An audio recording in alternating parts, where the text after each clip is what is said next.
കുടിച്ചിട്ടുണ്ടല്ലേ? ഇത്തിരി. ലക്ഷ്മി, കുടിച്ചിട്ട് വീട്ടിലേക്ക് വരരുതെന്ന് എത്ര പ്രാവശ്യം പറഞ്ഞിട്ടുണ്ട്?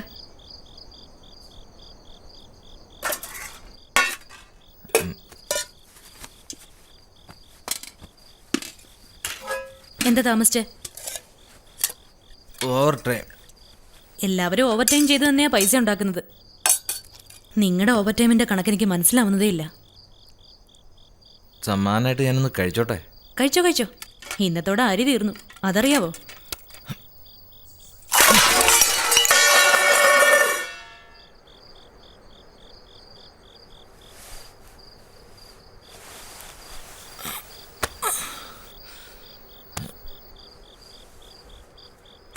ലക്ഷ്മി, നാളെ അരുണിന് ഫീസ് കൊടുക്കേണ്ട അവസാന തീയതിയാ.